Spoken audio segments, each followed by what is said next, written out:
So there has been a lot of debate about the two new commanders, Skogul and Goresh. So I figured I would settle this debate and finally answer the question if they are good or not, and also we're gonna be spinning the lucky spin. So without further ado, let's get started.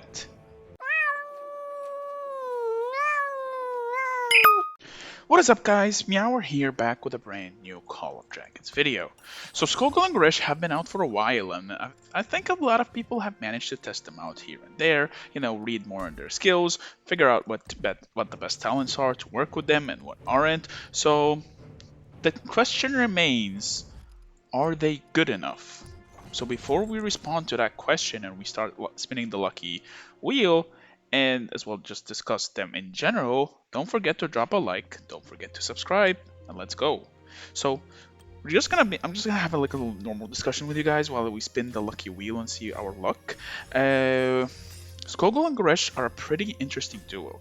Now, they are a damage-dealing march on infantry, which in Call of Dragons, infantry have a certain niche to go through, which is their whole job is to hold choke points and to be sort of like the engage tool, or rather, just hold the line or push or hold the bridge or whatever. Their job is not mainly to do as much damage. And one more thing, they have a tendency to deal more counterattack damage, though do keep in mind, infantry in general or melee units in general. Oh nice, we got a 10 hit. Let's go!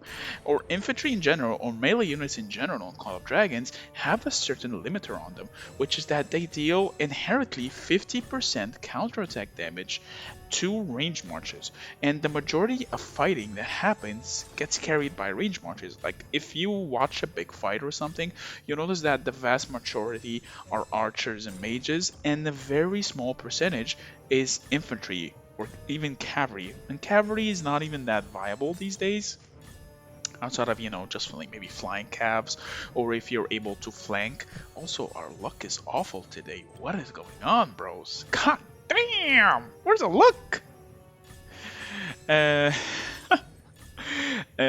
so they inherently, like, they fit a niche that is not really requested when it comes to infantry. For infantry, you rather want to be tanky, you want to have crowd control, you want to be defensive, you want to hold the line, you want to hold a choke point. But they are not that type of infantry duo, in the sense that they are not that tanky. While yes, they have good stats, they don't have something to augment those stats to make them more viable. For example, Madeline has a shield, Garwood has a heal. Nika has already fallen out of flavor. She's not very viable these days. No one really uses her as much. She's kind of completely falling off. Also, our luck is awful with this lucky spin today. Holy. Why is my luck always so bad? Anyway, they fit a certain niche, and quite honestly, from my perspective, I feel like both of them have two really good skills and two really subpar skills. And hear me out, okay? I'll explain them now that we finished the lucky wheel and showed our awful luck. Only 76 tokens from 100 spins. Damn. I'm not even gonna go for 200 at this point because I don't need to go for 200. And the reason for that, I don't even think I'll make those two commanders pass 5511. Now, I'll explain why. Goresh and Skogul have two very unique skills when it comes to infantry, but those skills are pretty subpar, not gonna lie. Like, for example, okay, you have a rally skill on Goresh, but do you really rally people with infantry when you have something like Syndrome Frega around or Bakshi Emrys? What's the point of rallying with infantry? They're not gonna do well, and they don't have that much skill damage or something to supplement their lack of skill damage. So Syndrome doesn't have skill damage either, but he has some inherently strong stuff in his kit in which he does double normal attack. So he can bypass the lack of skill damage with more crits and more count and more double attacks. Meanwhile, Goresh doesn't have any skill damage, and he doesn't have that same thing that Syndrome has that can bypass the lack of skill damage. He only has the counter attack and the extra attack, but extra flat attack on a unit such as infantry in general is not really gonna be that worth it, because in general their attack stat is pretty low. So they have 254 attack. Meanwhile, something like archers have 452 and cavalry have 439. So you're inherently much weaker than them. So you're not going to be rallying with infantry at all. Plus, the second skill is not really that good, because this only takes effect against melee units that's in front of you, and melee units in general tend to be pretty tanky, and infantry are not the play to kill other infantry. You kill other infantry by piling on them with a lot of range marchers in general. So this skill is also not going to be that effective, and you're not going to be feeling its presence in comparison to other skills from other commanders. So that is why I say, like, he's better just 5-5-1-1, and his awakening is not really that anything to go for that is worthwhile investing in two skills that are pretty subpar, and one of them you won't even feel the effect of at all, because you're not going to be garrisoning, you're not going to be launching rallies. So, say for example, you might ask me about MEOWER. You said Garwood's Awakening is good. That's because Garwood's Awakening increases the turn limit of his damage reduction, making its skill cycle almost permanent. Meanwhile, this doesn't increase the turn amount. If anything, it just increases the extra resistance damage taken by an extra 5% and an extra attack that's 10%. So the attack is irrelevant, but the normal attack, the damage taken is pretty good, not gonna lie, don't get me wrong. But is it worth, investing that much into two skills that are not that good, and one of them is effectively useless, just to get an extra 5%? It doesn't really make sense to me. And the same goes for Skogul, not gonna lie. Her third skill, while it seems good on paper and you're gonna be able to rampage, when you rampage you're gonna get 60% march speed, but effectively you're only gonna feel this once, the march speed, because usually when infantry tend to engage, they don't really, do the dance around stuff like mages or archers. They tend to just go at it, and then you focus more on microing your mages and archers. So in general, it's not really worth upgrading the skill either, because all you get is just attack. What are you gonna do with attack on infantry? And the same goes for this heal. This heal is not that good. It has a 5-second downtime of it, and with a 350 healing factor.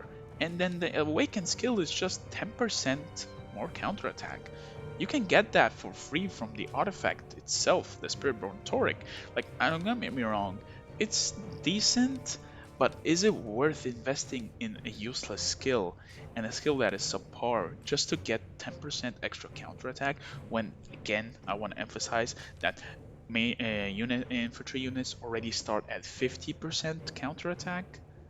Like, it just doesn't make sense to me, not gonna lie. Maybe I'm wrong, maybe I'm right, but even her rage skill has a 15% target legions take 15% less counterattack damage from Blood Fury with each additional target, with a maximum damage reduction of 50. So even if you are clumped up against targets, your effectiveness drops. So it feels like these two are amazing for a 1v1, but in open scale fighting, their value kind of drops off. Because, for example, Madeline's shield break, it doesn't really have any downside of it. It just has a limit of 3 targets, but you have a maximum damage of 300 physical damage factor. Meanwhile, Skogul, you deal less damage, and you deal an additional counterattack damage to all legions at close range, meaning melee. You're not going to be hitting any archers, and you're not going to be hitting mages, which are the main damage source. So my verdict would be they are okay, but they're not a priority to awaken.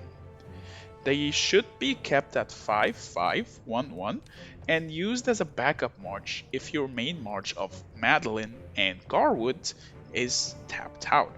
Some people say Madeline Goresh could work, and I honestly thought the same, but after further inspection, I feel like Garwood synergizes too well with Madeline to give up the extra heal that works underneath her shield to keep them sustaining for longer, versus just getting an extra 15% damage reduction, which you already get from her kit from her 4th skill. So you're just pretty much gonna sacrifice a better damage reduction from Garwood, some more healing, some more defense, which infantry love, and something to synergize more with their healing, and having a physical damage dealt bonus, which is much better than the physical attack bonus, because that extra physical damage bonus also affects Madeline's force skill, making them both synergize with each other perfectly. Meanwhile, Goresh is gonna give her 50% attack and 15% defense, which is already worse than Garwood. So I feel like Goresh, Skogul can work on a march on their own, but they are not worth going crazy for in Awakening. But let me know what you guys think in the comments down below. I know it's a long rant, but the verdict is they're better at 5-5-1-1 and keeping them there, and honestly I would just save till the next commander cycle, which is confirmed to be mages. And let me tell you guys, I am super duper excited for those mages, and I think you definitely should be as well. And on that note, thank you for watching.